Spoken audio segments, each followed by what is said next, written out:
Good morning दोस्तों। आपके अपने यूट्यूब चैनल ट्रिकी मैथ ज्ञान 842 में आपका बहुत बहुत स्वागत है। दोस्तों, मैं आज परसेंटेज का कुछ महत्वपूर्ण क्वेश्चन लेके आप लोग के सामने आया हूँ, जिसका नाम है 3D परिवर्तन परसेंटेज पर आधारित क्वेश्चन।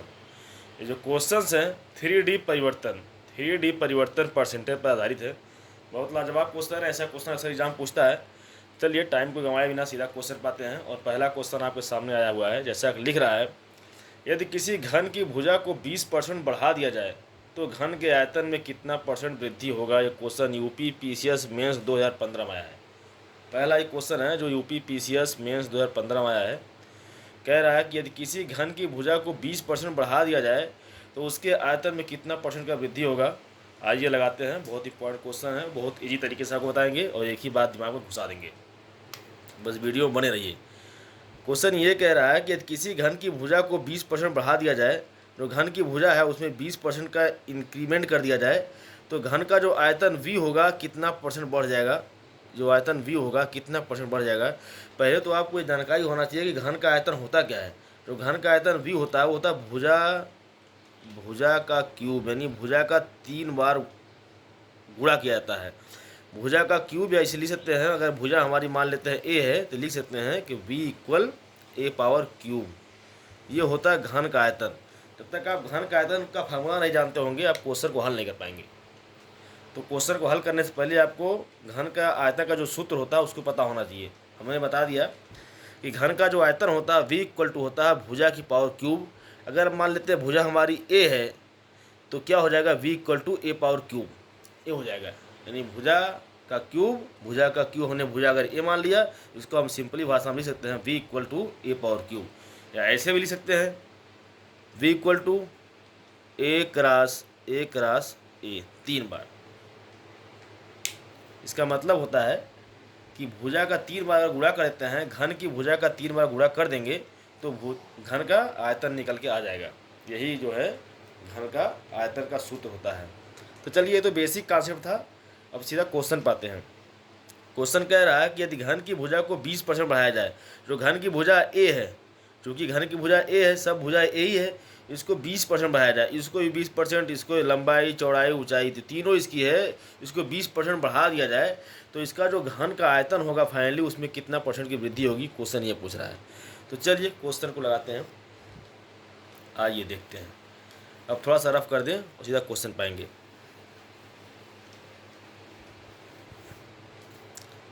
चलिए आ गया क्वेश्चन आपका। आपको पता है कि घन इक्वल टू क्या हो गया, भुजा के क्यूब, यानी भुजा का 3 बार मल्टीप्लीकेशन, ये हो गया। अब क्वेश्चन ये कह रहा है कि भुजा को 20% बढ़ाया जाए। भुजा तो आपकी पता नहीं भुजा है कितनी, उसको 20% बढ़ाया जाए। आप ये समझ लीजिए कि इस पृथ्वी पे जो भी कोई चीज़ है, चाहे छोटी हो चाहे बहुत बड़ी हो चाहे हाफ हो, जो भी हो, वो अपने आप में 100% है। अर्थ पे जितना भी चीज़ें पाई जाती है, चाहे छोटी हो चाहे बड़ी हो चाहे बहुत बड़ी हो, वो सब अपने आप में 100% होती है। अपने आप में क्या होती है, वो सब अपने आप में 100% होता है। चलिए दोस्तों, ये तो बहुत बेसिक चीज़ था। अब सीधा क्वेश्चन पाते हैं। कह रहा भुजा को 20% बढ़ाया जाए, तो हम मान लेते हैं जो इनिशियल में इसकी भुजा रही होगी वो 100% रही होगी। 100% रही होगी, कोई भी भुजा हो वो 100% आपस में होगी। इनिशियल में 100% होगी, उसके बाद अब इंक्रीमेंट 20% करना है तो कर दीजिए। अगर ये भुजा, यहाँ देख लीजिए, अगर ये भुजा मान लीजिए स्टार्टिंग में 100% रही होगी, अगर हम इसमें 20% बढ़ा देंगे कितनी हो जाएगी। अब इसकी जो न्यू भुजा हो जाएगी वो 100% और प्लस 20 ऐड कर देंगे तो मिल्क हो जाएगा 120%। ठीक, ये तो बताने के लिए हमने लिख दिया है। क्योंकि भुजा हम मान लेते हैं इनिशियल में जो घन की भुजा है वो 100% थी। 100% थी। अब जो क्वेश्चन के हिसाब से भुजा में 20% की वृद्धि कर दी गई तो 100 में हमने 20 जोड़ दिया, अब मिला कितना हो गया, 120%। अब इसकी इनिशियल जो भुजा है क्या हो गई, 120% हो गई जब 20% की वृद्धि कर दिए। चलिए बताते हैं। मान लेते हैं स्टार्टिंग में इसकी भुजा कितनी है, 100% है। मानना ही पड़ेगा और लगाना ही पड़ेगा। 100% है तो हो जाएगा 100 गुणे 100 गुणे 100, 3 बार हो जाएगा। ठीक, ये हो गया आयतन जब इसकी भुजा 100% थी, जब इसकी भुजा में कोई वृद्धि नहीं किया गया था। अब क्वेश्चन के हिसाब से जब इसकी भुजा में हमने 20% की वृद्धि कर दी तो हमारा आयतन क्या हो गया, v इक्वल टू हो जाएगा 120 मल्टीप्लाई 120 मल्टीप्लाई 120, इतना हो गया। कोई दिक्कत तो नहीं आपको है। अब देखिए, जब इसके आयतन में, जब इसकी भुजा में कोई वृद्धि नहीं की गई थी, तब उसका आयतन उस समय कितना रहा होगा, यहाँ से निकालेंगे तो हो जाएगा 1 लिख के 000 60 1 2 मल्टीप्लाई करेंगे तो इतना आ जाएगा 1 2 3 4 5 6 इतना आ जाएगा। और इसका मल्टीप्लाई करेंगे तो इसका मल्टीप्लाई करने के बाद आ जाएगा 172,830 इतना आएगा। ठीक, ये तो मल्टीप्लिकेशन है, मल्टीप्लाई आप कर लेंगे। 120 का 3 बार मल्टीप्लाई करेंगे 120 120 120 का तो आएगा 172,800 इतना आएगा। उसके बाद इसको करेंगे तो इतना आएगा। ठीक, यहाँ तक कोई दिक्कत नहीं होनी चाहिए आपको। अब आप ये बताइए, आपको बताना ये है कि बोल रहा है कि इसके घन में कितने % का वृद्धि हुआ। पहले इसका जो घन का आयतन है पहले इतना आ गया, इकाई, दहाई, सैकड़ा, हज़ार, 10,000, लाख, 10 लाख। ठीक, 10 लाख स्क्वायर फीट 10 लाख आ गया घन मीटर। अब आ गया 17,28,000 घन मीटर आ गया, इतना आ गया। अब कह रहा है कितने का वृद्धि हुआ है, तो आप इसके घन को इसके आयतन को इसके आयतन से घटाएंगे, कितने का डिफरेंस आएगा, जो आयतन का डिफरेंस आएगा V = आ जाएगा 172,800 माइनस 1 लिख के 602,222 इसको सेपरेशन करेंगे आएगा 72,800 इतना आ जाएगा। ये जो है इतना वृद्धि हुआ है, इतना जो उसके आयतन में वृद्धि हुआ है, इतना घन मीटर का वृद्धि हुआ है। लेकिन अब पूछा कितने % का वृद्धि हुआ है। % निकालने के लिए क्या करेंगे, जो वृद्धि हुआ है उसको ऊपर लिख देंगे, गुणे 100 कर देंगे, क्योंकि परसेंटेज निकालना होता तो 100 ऊपर लिखते हैं, बट्टा मूल आयतन कितना है दोस्तों, इतना है। इसको ले लीजिए 1 2 3 4 5 6 ये है। काट दीजिए 2 0 यहाँ से कैंसिल, उसके बाद आपका 3 0 यहाँ से कैंसिल, क्या बच गया 728/10 इतना हो गया। इसको आप हल करेंगे तो ये आपका आ जाएगा, हल करने पे 72.8% इतना जो है घन के आयतन में क्या हुआ है, वृद्धि हुआ है। क्वेश्चन में कुछ नहीं था, क्वेश्चन बहुत इम्पॉर्टेंट है और बहुत इजी वे में है, बस समझाने के लिए थोड़ा सा टाइम लग गया। अगला क्वेश्चन आप तुरंत चुटकी में लगाएंगे, कुछ नहीं करना होता है। पहले आप इनिशियल में भुजा मान लीजिए 100% है, उसका आपने घन निकाल लिया, आयतन निकाल लिया, उसके बाद जो वृद्धि कर दिया उसका आपने आयतन निकाल लिया, आयतन निकाल दोनों का डिफरेंस ले लिया, डिफरेंस निकालने के बाद क्या परसेंटेज निकालना है, तो आप डिफरेंस मल्टीप्लाई 100 बटा मूल आयतन को कर दिया, आपका सोल्यूशन आपका आपके हाथ में आ गया। चलिए अगला क्वेश्चन लगाते हैं जो बहुत इंपॉर्टेंट है, इसके बाद समय नहीं लगेगा। चलिए अगला क्वेश्चन आपके सामने आ गया है। जैसा कि लिखा हुआ है कि एक घनाभ की लंबाई, चौड़ाई और ऊंचाई, लंबाई, चौड़ाई, ऊंचाई को शॉर्टकट में ला और चौ और छोटाऊ बनाया गया है, क्योंकि लंबाई, चौड़ाई, ऊंचाई को शॉर्टकट में लिखा गया है। तो एक घनाभ की लंबाई, चौड़ाई और ऊंचाई को 10%, 20%, 50% की वृद्धि कर दी जाए तो उसके आयतन में क्या परिवर्तन होगा। ये क्वेश्चन यूपी PCS 2015 में आया है। बहुत इंपॉर्टेंट क्वेश्चन है, बहुत लाजवाब क्वेश्चन है। चलिए अभी दिखाते हैं और चुटकियों में लगाएंगे आप। क्वेश्चन यही कह रहा है, कोई घनाभ है और उस घनाभ की लंबाई, चौड़ाई और ऊंचाई में परिवर्तन कर दिया जाए तो उसके आयतन में क्या परिवर्तन होगा। परिवर्तन मतलब उसका आयतन घटेगा या बढ़ेगा, अगर घटे या बढ़ेगा तो कितना घटेगा कितना बढ़ेगा, ये आपको निकालना है। चलिए ठीक है दोस्तों, लगाते हैं। आपको पहले पता होना चाहिए जो हमारा घनाभ है, घनाभ उसका जो आयतन V होता कितना है। घनाभ का जो आयतन होता है लंबाई गुणे चौड़ाई गुणे ऊंचाई, LBH। ठीक, LBH होता है।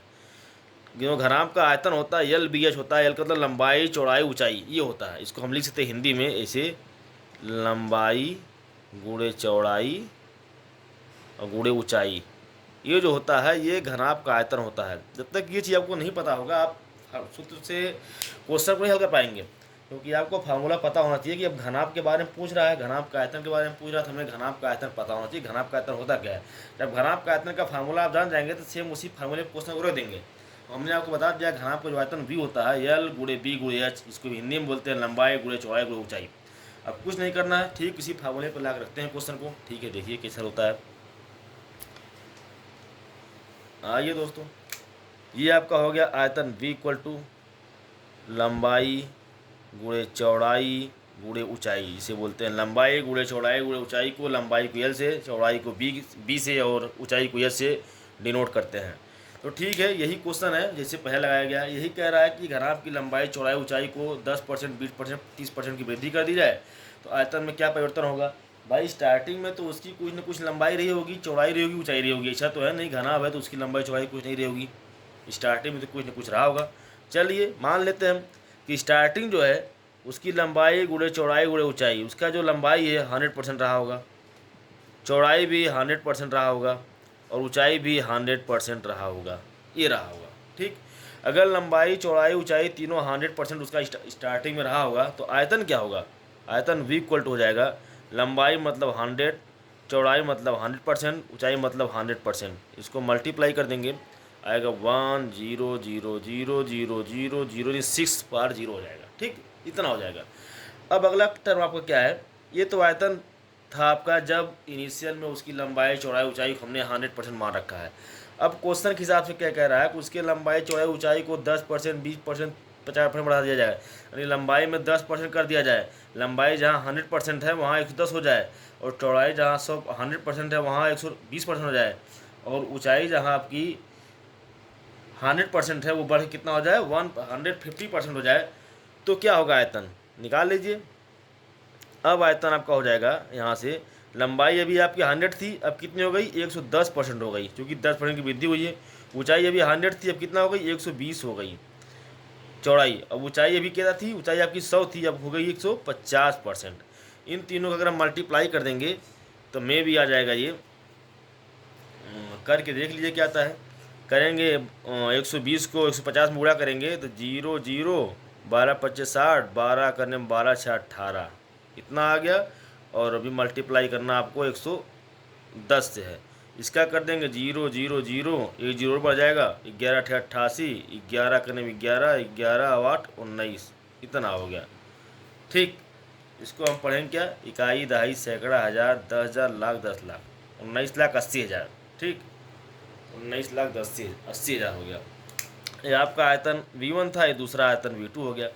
अब देखिए, जब लंबाई चौड़ाई ऊंचाई तीनों 100% थे तब उसका आयतन कितना आया था, इकाई दहाई सैकड़ा हज़ार 10,000 लाख 10 लाख, 10 लाख घन मीटर आया, 10 लाख घन मीटर आया जब उसका हमने लंबाई चौड़ाई ऊंचाई को 100% मान रखा है।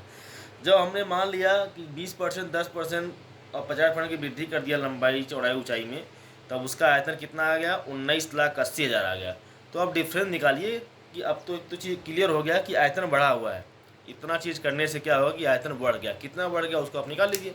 निकालेंगे क्या हो जाएगा, V2 माइनस V1, बढ़ा हुआ है तो बढ़े में से कम को घटाएंगे, घटा दीजिए, 19,80,000 में से आप जो है इसको निकाल दीजिए 10 लाख।